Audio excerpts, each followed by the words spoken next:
अरे आप 10 दिन पहले मिलना चाहते हो, 10 दिन बाद क्यों टले? एक प्रताप राय जी नाम के महाभागवत हुए हैं, उनका चरित्र भी है, बहुत महापुरुष हुए। वो बचपन से ठाकुर जी की सेवा, उनके माता पिता भक्त थे तो तुलसी जी में जल चढ़ाना, ठाकुर जी की पूजा हो रही तो पास बैठालना, तो संस्कार बचपन से ही उनके भक्ति के। जब माता पिता पधार गए तो पूरे वैभव के और उनके यहाँ जो है वो पुराने जैसे जमींदार लोग होते थे कि आप अपनी जेवर रख जाओ, 10,000 20,000 ले जाओ, फिर आप जेवर दे जाना ब्याज सहित, और पैसा दे दो ले जाओ। ऐसा उनका चलता था, व्यापार रूप में खूब वैभव ऐश्वर्य सब था। पर वो सत्य पथिक थे भगवत मार्ग के, और कभी भगवान से कोई कामना नहीं करते थे। उनकी बहन का नाम था मालती, और वो अपने भाई की बात जानती थी कि रात दिन भजन करते हैं। उनका जो ब्याह हुआ बड़े सुख से जीवन चला, कुछ दिन के बाद बीमारी लग गई उनके पति में, खूब दवाई करवाई पर मरणासन स्थिति में थे। अब उसे 1 रुपया लगा, अगर भैया कह देंगे भगवान से तो निश्चित हमारा सुहाग बच जाएगा, क्योंकि मुझे पता है बचपन से भजन कर रहा है, भजन में बड़ी ताकत होती है। उनके पास आए और कहा, भैया आज तक हमने कुछ मांगा नहीं आपसे, आज मांगना चाहती हो। तो उनका, कहो बहन क्या चाहिए? बोले आप भगवान से कह दो कि हमारे पति को अभी मृत्यु शैया पे ना ले जाएं, क्योंकि हमारी अभी नव यौवन अवस्था है। ऐसा तो उनका, वैसे बहन हमने कभी भगवान से कुछ कहा नहीं है। तो उनका, मेरे लिए। बोले ठीक है। गए और जहाँ एक कमरे में उनको जमीन पे लिटाया, अपनी गोद में सर रखा, और ऐसे माथे पे हाथ ऐसे रखते हुए जो नाम जप करते थे वही नाम अंदर ही अंदर, और भगवान से विनय कि भगवान मैंने कभी आपसे कुछ नहीं मांगा, लेकिन बहन कह रही है इसलिए मैं आपसे प्रार्थना करता हूँ कि आप इसको जीवन दान दें। उतने में उनकी समाधि लग गई, मतलब एक तंद्रा अवस्था, और वही बहन चरणों के पास बैठी थी, ठीक वैसी उसकी भावना एकदम तंद्रा में पहुंची। और दोनों ने देखा कि भगवत पार्षद आए थे, और वो उनका नाम वल्लभ था उनके पति का। तो उनसे कह रहे, वल्लभ आज तेरा सौभाग्य फिर रुक गया। भगवान मिलने के लिए व्याकुल थे और तुम भी व्याकुल थे, पर आज सौभाग्य रुक गया, क्योंकि महाभागवत प्रताप राय जी ने संकल्प कर लिया कि अब अभी मत ले जाओ। तो उनका ऐसा वो नहीं कर सकते, वो वल्लभ ऐसा नहीं कर सकते। मैं जन्म जन्म से जिनके लिए तड़प रहा था, आज मिलने का संयोग बन रहा है, और भक्त होकर वो हमें रोक देंगे? ये दोनों देख रहे थे, उनकी पत्नी मालती और उनके जो साले पद पर थे प्रताप राय जी भी। वो रो पड़े कि वो ऐसा नहीं कर सकते, वो भक्त हैं, वो जानते हैं इस बात को, वो ऐसा नहीं कर अचानक आंख खुली, दोनों की आंख खुली। उनका, बहन सुना? बोले भैया रहने दो, भगवान से प्रार्थना करो कि हमारी बात झूठी हो जाए। नहीं, उनको जाने दीजिए। बात समझ ना, अगर भगवान हमें 10 दिन पहले बुला रहे हैं तो हम क्यों 10 दिन बाद जाना चाहेंगे? किस लिए जाना चाहेंगे? जैसे लगता है कि 10 दिन और भजन कर लेंगे। तो जब वो अभी मिलना चाहते हैं तो हम 10 दिन और भजन क्यों कर लें? अभी वो मिलना चाहते हैं तो हम उनके लिए कह दें कि नहीं अभी मत मिलो, 10 दिन बाद मिलना, क्योंकि हम भजन पूरा कर लें। इसमें कई राग है, हमारे शरीर का, भोगों का, परिवार का, जो भगवत मिलन में बाधा पहुंचा रहा है। देखो एक बात अच्छे से समझ लो, सबको जाना है ना, ये बात समझ में है कि नहीं है? जाना है पक्का भैया, पक्का। मतलब रहना नहीं, पक्का। चाहे तपस्वी हो, चाहे महात्मा हो, चाहे विषयी हो, चाहे पापी हो, इसका नाम मृत्यु लोक है, यहां से जाना है। अच्छा, वो एक समय निश्चित है। अब उस निश्चित समय को सार्थक हम कर लें, राधा राधा, और अपने प्रभु के पास जाएं। अब इस राधा राधा का प्रयोग हम 10 दिन बढ़ाने के लिए क्यों करें? जो हमें भगवत प्राप्ति में, वो हम 10 दिन जीने के लिए, थोड़ा भोग भोगने के लिए, ये तो बहुत है हानि की। अरे जब फांसी अभी होनी ही है तो 10 दिन बाद हम ये रिक्वेस्ट करें कि फांसी देना, तो बहुत है मूर्खता है, क्योंकि 10 दिन प्रतिपल फांसी लगेगी। लगेगी कि नहीं लगेगी? जो 1 मिनट में लगने वाली है वो 10 दिन प्रतिपल लगेगी, क्योंकि आप 10 दिन बहुत बुरी तरह कटेंगे कि मुझे फांसी में चढ़ाना है, मुझे फांसी, तुम चढ़ाओ।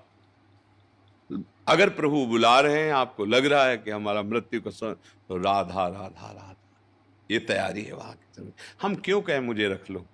बोले नहीं, जगत कल्याण होगा। क्यों जगत कल्याण हमसे? वो किसी भी के अंदर बैठ जाएंगे। मूकम करोति वाचालम पंगुम लंघयते गिरिम, वो जैसे यहाँ बैठ के बोल रहे, किसी के अंदर बैठ जाएंगे। अरे वो जहां बैठ गए वही व्यासदेव हो गया, वही नारद जी हो गया, वही सनकादि हो गया। बैठना तो उनको है ना, और हर ऑफिस उन्हीं की है। कहीं भी बैठ करके वो बोल सकते हैं। तो ये बातें अपने लोगों को समझना होगा, क्योंकि अपने भक्त हैं, अपने भगवत मार्ग के पथिक हैं। जैसा प्रभु चाहे, जितने दिन प्रभु चाहे, जोई जोई प्यारो करे, सोई मोई भावे। तो भजन का प्रयोग प्रभु की प्रसन्नता के लिए, अगर ये रहस्य समझ गए तो सब आनंद आ जाएगा।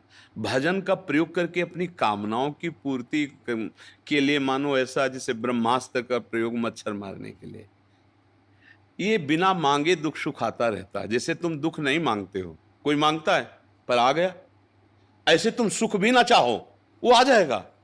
ये क्रम है तुम्हारे कर्मों का। अब तुम चाहो भगवान को, दुख सुख से ऊपर उठो और अखंड आनंद, अखंड प्रसन्नता, यही तो मांग है यार, कभी दुख ना मिले। वो स्थान भगवान के चरणार बिंद है। वहां तक पहुंचने के लिए शरणागति और नाम जप, इसी से हो जाता है। तो आप समझ रहे ना, हम क्यों मांगे कि मुझे 10 दिन जिलाओ, आखिर का मरना ही है ना, तो 10 दिन बाद क्यों, अभी ले, चलो अभी बुलाओ हमें।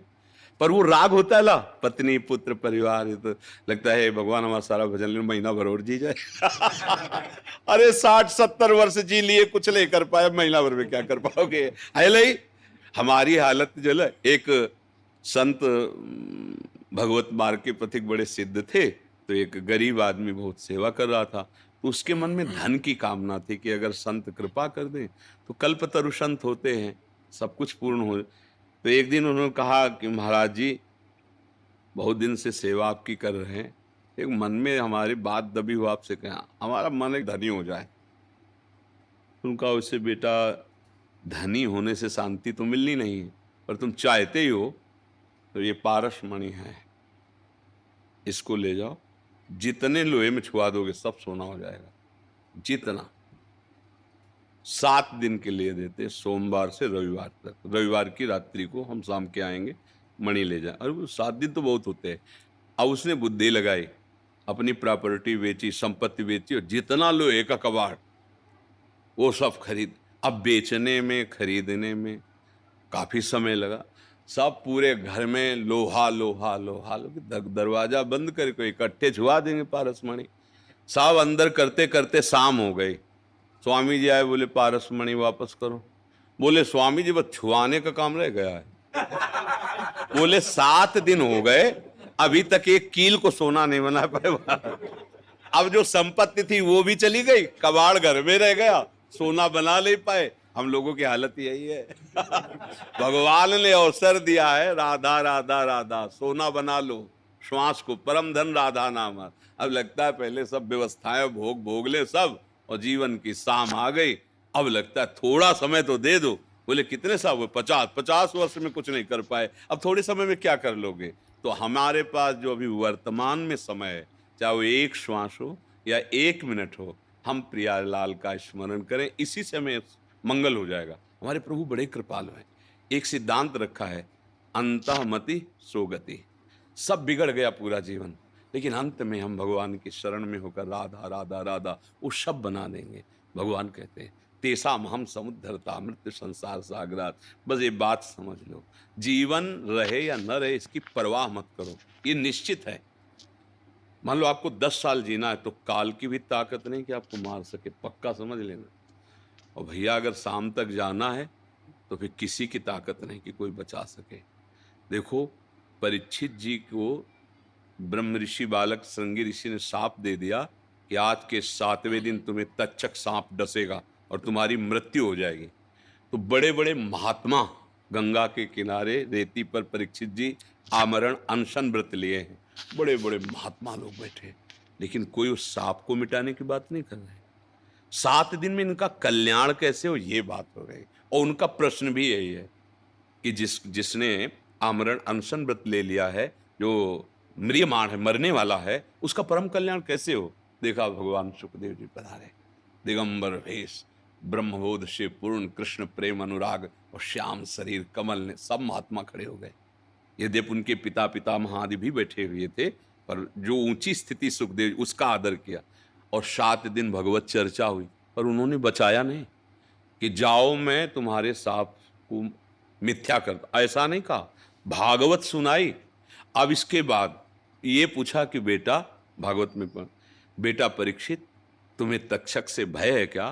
तो बोले गुरुदेव एक तक्षक क्या, करोड़ों भयंकर मृत्यु रूप धारण करके तक्षक आ जाए तो आपकी कृपा प्रसाद से अब कोई भय नहीं। बस चल दिए सुखदेव जी, साप नहीं मिटाया।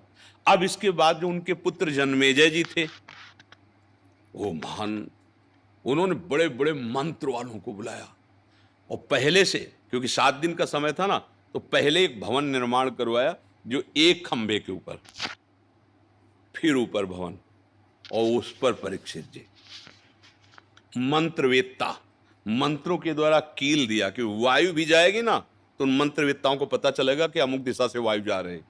सांप और चींटी चुनमुन की तो बात जाने दो। और ऐसी औषधियों का लेप कि खंबे से कोई सूक्ष्म रूप लेके ना जा पाए, सबको रोक देना। परीक्षित जी से कोई नहीं मिलेगा जाकर, केवल ब्रह्म ऋषि, क्योंकि वह अंतिम समय का, तो ब्रह्म ऋषि के फूल में ही पराग से भी छोटा रूप लेके तक्षक बैठ गया। महाराज जे ही ऐसे किया, भयंकर रूप रख के डस लिया, उड़ गया, किसी के रोके नहीं रुकी मृत्यु। प्रमाण है ना। तो हमें चाहिए निश्चिंत हो जाना, एक दिन मेरी मृत्यु होगी। देखो डर लग रहा है, सोच के डर लग रहा है, मरेंगे यार, भैया छूटेंगे, भाभी छूटेगी, पत्नी छूटेगी, पुत्र छूटेगा, सब छूटेगा, ये पक्का है छूटेगा। अब एक चीज ऐसी जो तुम्हें बचा लेगी, भयंकर दुख, भगवान का नाम, पक्का। ये ज्ञान विज्ञान जैसे आपके दिमाग में ना, इसकी सार्थकता है कि संसार का चिंतन छोड़कर प्रभु का चिंतन करो। अगर ये नहीं भैया तो सब व्यर्थ हो गया। बस नाम जप करो, भगवद आश्रित रहो और खूब कर्तव्य का पालन करो। भगवान ने तुम्हें सेवा के लिए अवसर दिया है, भगवत सेवा रूप से परिवार का पोषण करो, नाम जप करो, नशा न करो। सबसे प्रार्थना है, जो शराब पीते हो मत पीना। अगर हमारे पास आए हो तो मेरी बात, ये बुद्धि भ्रष्ट कर देती। मांस खाना कितना घृणित कार्य है यार, कितने गंदे स्वभाव हो रहे हैं। दूसरे का मांस खा रहे हो, तुम अपने को स्वस्थ, अपने को बुद्धिमान समझ रहे हो, अपने को ग्रेजुएट समझ रहे हो।